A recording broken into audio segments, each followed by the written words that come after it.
హాంకాంగ్లో ప్రజలు లక్షల సంఖ్యలో రోడ్లపైకి వచ్చి నిరసనలు చేస్తున్నారు. ప్రపంచవ్యాప్తంగా ఇదొక ఫ్లాష్ న్యూస్ అయింది. అసలు ఈ ప్రొటెస్ట్ ఎందుకు చేస్తున్నారని వాళ్ళని అడిగితే వాళ్ళ సమాధానం చైనా తెచ్చిన కొత్త నేషనల్ సెక్యూరిటీ లా. మరి కేవలం హాంకాంగ్లోనే ఎందుకు ఈ నిరసనలు? హాంకాంగ్ చైనాలోని పార్ట్ కాదా? అసలేంటి నేషనల్ సెక్యూరిటీ లా? వీటన్నిటికీ సమాధానాలు మీకు ఈ వీడియోలో దొరుకుతాయి. వీడియోలోకి వెళ్లే ముందు ఒక చిన్న రిక్వెస్ట్, ఈ ఛానల్ని కాస్త సబ్స్క్రైబ్ చేసుకుని బెల్ బటన్ పై క్లిక్ చేయండి. మీరు సబ్స్క్రైబ్ చేస్తే మాకు ఇంకా ఎక్కువ వీడియోస్ మీకోసం చేయాలని ఇన్స్పిరేషన్ వస్తుంది. సో మళ్ళీ మన హాంకాంగ్ విషయానికి వస్తే, దీని గురించి తెలుసుకోవాలంటే మనం 1842 నుంచి దీని హిస్టరీ తెలుసుకోవాలి. 1840స్లో చైనా అండ్ ఇప్పుడున్న హాంకాంగ్ని చింగ్ డైనాసిటీ రూలర్స్ పరిపాలించేవారు. అయితే చైనా ఇంకా బ్రిటన్ మధ్య ట్రేడింగ్ జరిగేది.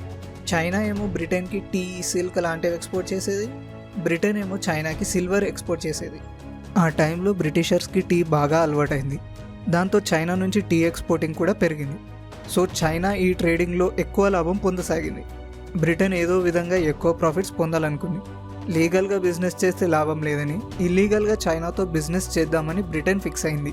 ఆ టైంలో బ్రిటిష్ ఆధీనంలో ఇండియా ఉండడం వల్ల ఈ బ్రిటిషర్స్ బెంగాల్లో ఓపియం అనే డ్రగ్ని కల్టివేట్ చేయడం స్టార్ట్ చేశారు.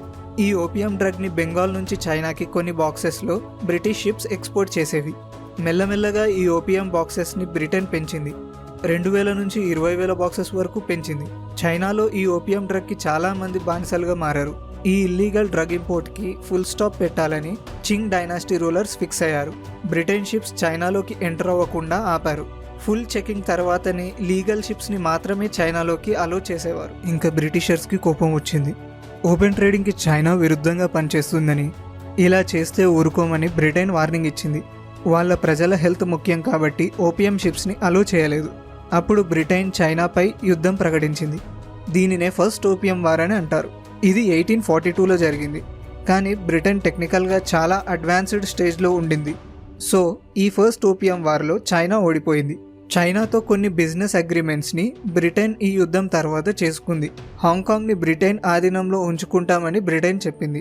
సో ఈ అగ్రిమెంట్ వల్ల ఓపెన్ ట్రేడింగ్ మళ్ళీ స్టార్ట్ అయింది. ఓపియం చైనాకి ఇంపోర్ట్ అవ్వసాగింది. సేమ్ సిచ్యువేషన్ మళ్ళీ పుట్టింది. దాంతో 1860లో సెకండ్ ఓపియం వార్ జరిగింది. హాంకాంగ్తో పాటు ఇంకొన్ని ఏరియాస్ని కూడా బ్రిటన్ ఆధీనంలోకి తెచ్చుకుంది. 1898లో అఫీషియల్గా హాంకాంగ్ని బ్రిటన్ 99 ఇయర్స్కి లీజ్కి తీసుకుంది. అంటే 1898 నుంచి 1997 వరకు హాంకాంగ్ బ్రిటిష్ కాలనీలా ఉండిపోయింది. 1997 దగ్గరకు వచ్చేసరికి ఫ్యూచర్ ఆఫ్ హాంకాంగ్ ఎలా ఉండాలో అనే దానిపై చర్చలు మొదలయ్యాయి. ఈ ఫ్యూచర్ ఆఫ్ హాంకాంగ్ పైన 1982లో చైనా లీడర్ అయిన డెంగ్ జియోపింగ్ అండ్ అప్పటి బ్రిటన్ పిఎం అయిన మార్గరెట్ థాచర్ చర్చలు జరిపారు. హాంకాంగ్ ఒక సపరేట్ నేషన్గా ఉండాలని బ్రిటన్ కోరుకుంది. కానీ చైనా హాంకాంగ్ తమ దేశం యొక్క భూమేనని, బలవంతంగా బ్రిటన్ దానిని తీసుకొని ఇప్పుడు హాంకాంగ్ని చైనా నుంచి విడదీస్తే ఎలా ఊరుకుంటామని వాదించింది. అసలు హాంకాంగ్ని ఎవరైనా ఎందుకు వదులుకుంటారు? హై ఇన్ఫ్రాస్ట్రక్చర్, ఎత్తైన భవనాలు, biggest economic trade centre, free market economy వల్ల అన్ని దేశాల వారు ఈజీగా హాంకాంగ్లో బిజినెస్ చేసుకోవడం, ఇన్ని అడ్వాంటేజెస్ ఉన్నప్పుడు చైనా హాంకాంగ్ని ఎందుకు వదులుకుంటుంది? హాంకాంగ్ ఏమో క్యాపిటలిజంని ఫాలో అవుతుంది, అంటే అమెరికాలా అన్నమాట. చైనా ఏమో కమ్యూనిజంని ఫాలో అవుతుంది. హాంకాంగ్ చైనాలోకి వస్తే చైనా కమ్యూనిజంలోని లాభాలను తీసుకుంటుంది అండ్ క్యాపిటలిజంలోని లాభాలను కూడా తీసుకుంటుంది.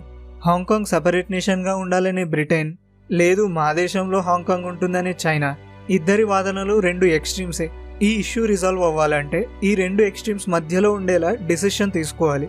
అప్పుడు వచ్చిందే ఈ వన్ కంట్రీ టూ సిస్టమ్స్ అనే పాలసీ. అంటే హాంకాంగ్ సిటీ చైనాలోనే ఉంటుంది, కానీ అప్పటి వరకు ఎలాగైతే హాంకాంగ్లో ట్రేడ్ ఎకానమీ నడిచాయో అలాగే కొనసాగుతాయి. 1985లో చైనా బ్రిటన్ మధ్య సైనో బ్రిటిష్ జాయింట్ డిక్లరేషన్ జరిగి యునైటెడ్ నేషన్స్లో రిజిస్టర్ అయింది. ఈ సైనో బ్రిటిష్ అగ్రిమెంట్ ప్రకారం హాంకాంగ్ చైనాలో భాగంగా ఉంటుంది, కానీ హాంకాంగ్ ఒక అటానమస్ ఏరియా లాగా ఉంటుంది. దీనికోసం చైనీస్ పీపుల్ అసెంబ్లీ 1990లో హాంకాంగ్ బేసిక్ లాని తీసుకొచ్చింది. ఈ బేసిక్ లాలోని ఆర్టికల్ 23 ఏం చెప్తుందంటే, Hong Kong shall enact laws on its own to prohibit any act of treason, secession, sedition, subversion against the central people's government or theft of state secrets, to prohibit foreign political organizations or bodies from conducting political activities in the region, and to prohibit political organizations or bodies of the region from establishing ties with foreign political organizations or bodies. ఏం అర్థం కాలేదా? సింపుల్గా చెప్పాలంటే, treason అంటే ఒక గవర్నమెంట్ని పడగొట్టడం, cessation అంటే ఒక పార్టీ నుంచి విడిపోవడం, సెడిషన్ అంటే దేశద్రోహం, సబ్వర్షన్ అంటే గవర్నమెంట్ని కించపరచడం. ఈ నాలుగింటి వల్ల చైనా సెంట్రల్ గవర్నమెంట్ ఎఫెక్ట్ అవ్వకుండా, హాంకాంగ్లో ఫారిన్ పొలిటికల్ పార్టీస్ రాకుండా, చైనాని కించపరిచే ఎకనామిక్ అగ్రిమెంట్స్ హాంకాంగ్ చేయకుండా హాంకాంగే చట్టాలను ప్రవేశపెట్టి అమలు పరచాలి. ఈ బేసిక్ లా 1997 నుంచి అమల్లోకి వచ్చింది. సో అఫీషియల్గా 1997లో హాంకాంగ్ని స్పెషల్ అడ్మినిస్ట్రేటివ్ రీజియన్గా డిక్లేర్ చేశారు. దీనినే HKSAR అంటారు, హాంకాంగ్ స్పెషల్ అడ్మినిస్ట్రేటివ్ రీజియన్. ఇలా 50 సంవత్సరాల వరకు స్పెషల్ అడ్మినిస్ట్రేటివ్ రీజియన్గా హాంకాంగ్ కొనసాగుతుంది. అంటే Hong Kong culture, economy, judiciary, politics అన్నీ చైనాలో ఇంక్లూడెడ్గా ఉండవు. కానీ హాంకాంగ్ ఏ దేశం అని అంటే ఇట్స్ చైనా. అందుకే చైనా అండ్ హాంకాంగ్లో 1 కంట్రీ 2 సిస్టమ్ పాలసీ అని అంటారు. ఈ హాంకాంగ్ సిస్టమ్ గురించి చెప్పుకోవాల్సినవి వీళ్ళ judicial system and political system. ఇండియాకి సుప్రీంకోర్టు ఎలాగో హాంకాంగ్కి Hong Kong court of final appeal అని ఉంటుంది. ఇదే హాంకాంగ్ యొక్క టాప్ కోర్ట్. అన్ని హాంకాంగ్లోని కేసెస్ హాంకాంగ్ కోర్ట్స్లోనే రిజాల్వ్ అవుతాయి. Hong Kong court of final appeal నుంచి చైనా కోర్ట్కి కేసెస్ వెళ్ళవు. కోర్ట్ ఆఫ్ ఫైనల్ అపీలే వీళ్లకు ఫైనల్ జస్టిస్ అన్నమాట. ఇక పొలిటికల్ సిస్టమ్ విషయానికి వస్తే ఇక్కడ డిఫరెంట్ పొలిటికల్ పార్టీస్ ఉంటాయి. అంటే మల్టీ పార్టీ సిస్టమ్ హాంకాంగ్లో ఉంది. హాంకాంగ్కి సపరేట్ గవర్నమెంట్ ఉంటుంది. ఇండియాలో ప్రైమ్ మినిస్టర్ ఎలాగైతే హెడ్, హాంకాంగ్ స్పెషల్ అడ్మినిస్ట్రేటివ్ రీజియన్కి హెడ్ ఎవరంటే చీఫ్ ఎగ్జిక్యూటివ్. ఈ చీఫ్ ఎగ్జిక్యూటివ్ని హాంకాంగ్ ఎలక్షన్ కమిటీ ఎన్నుకుంటుంది. So chief executive is the head of Hong Kong government and head of Hong Kong region. అన్ని సపరేట్ ఉంటే మరి చైనా కంట్రోల్లో ఏముంటుంది అని మీరు అడగొచ్చు. చైనా కంట్రోల్లో డిఫెన్స్ అండ్ ఫారిన్ అఫైర్స్ అంటే విదేశాంగ శాఖ ఉంటాయి. సో హాంకాంగ్ యొక్క ప్రొటెక్షన్ చైనా చూసుకుంటుంది. ఏవైనా విదేశాలతో హాంకాంగ్ గురించి చర్చలు జరిపే అధికారం చైనాకు మాత్రమే ఉంది. హాంకాంగ్కి ఆ అధికారం లేదు. హాంకాంగ్ యొక్క సావరెనిటీ చైనాకి వచ్చింది. అందుకే దీనిని 1 కంట్రీ 2 సిస్టమ్ అని అంటారు. 2019లో ఏదో కొత్తలా చైనా తీసుకొచ్చిందని హాంకాంగ్లో పెద్ద ఎత్తున నిరసనలు జరిగాయి. అఫ్కోర్స్ ఆ లాని చైనా క్యాన్సిల్ చేసింది అనుకోండి. అప్పటి నుంచి హాంకాంగ్ ప్రజల్లో భయం మొదలైంది. ఈ 1 కంట్రీ 2 సిస్టమ్స్ అనేది 50 సంవత్సరాల వరకు మాత్రమే కుదిరిన ఒప్పందం. అంటే 1997 నుంచి 2047 వరకు మాత్రమే ఈ సిస్టమ్ ఉంటుంది. ఇక 2047 తర్వాత హాంకాంగ్ యొక్క స్పెషల్ అడ్మినిస్ట్రేషన్ స్టేటస్ పోయి చైనాలో పూర్తిగా విలీనం అయిపోతుందని ఈ హాంకాంగ్ వాసులు చైనాకి వ్యతిరేకంగా ప్రొటెస్ట్ స్టార్ట్ చేశారు. చైనా ఆరోపణ ఏంటంటే ఈ నిరసనలకు అమెరికా సపోర్ట్ చేస్తుందని. దీనికి ప్రూఫ్గా యుఎస్ డిప్లొమాట్, అమెరికా రాయబారి అయిన జూలీ ఈడే, హాంకాంగ్ స్టూడెంట్ యాక్టివిస్ట్ అయిన జాషువా వాంగ్ అండ్ ఇంకొందరు ప్రొటెస్టర్స్తో మీటింగ్లో ఉన్నట్టు ఫోటోని చైనా రిలీజ్ చేసింది. హాంకాంగ్లోని ధనవంతులు అమెరికాతో ఇంటర్నేషనల్ సంబంధాలు పెట్టుకొని ప్రొటెస్ట్కి కావాల్సిన ఫండ్స్ కలెక్ట్ చేస్తున్నారని, దీనితో శాంతి దెబ్బతింటుందని చైనా ఆరోపణ. అందుకే చైనా హాంకాంగ్లో కొత్త నేషనల్ సెక్యూరిటీ లాని తీసుకొచ్చింది.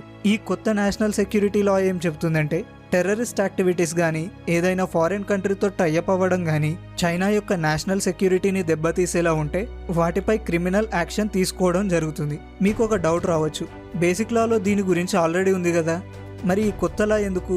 ఈ నేషనల్ సెక్యూరిటీ లాలోకి కొంచెం లోతుగా వెళ్తే టెక్నాలజీ పైన ఈ లా ఎఫెక్ట్ పడుతుంది. హాంకాంగ్లో ఇంటర్నెట్ కంటెంట్ పై రిస్ట్రిక్షన్స్ విధించడం, ప్రజలను ట్రాక్ చేయడం. ఒక్క మాటలో చెప్పాలంటే చైనాలో ఎలాగైతే గూగుల్, ఫేస్బుక్ లాంటి వాటిపై బ్యాన్ ఉందో అలాగే హాంకాంగ్లో ఇంటర్నెట్ టెక్నాలజీకి ఫ్రీడమ్ లేకుండా పోతుంది. ఏదైనా కంపెనీ వీళ్ళ రూల్స్ ఫాలో అవ్వకపోతే $13,000 వరకు జరిమానా, ఇంకా 6 నెలల వరకు జైలు శిక్ష విధిస్తారు. అందుకే ఇంత పెద్ద ఎత్తున హాంకాంగ్లో నిరసనలు చెలరేగాయి.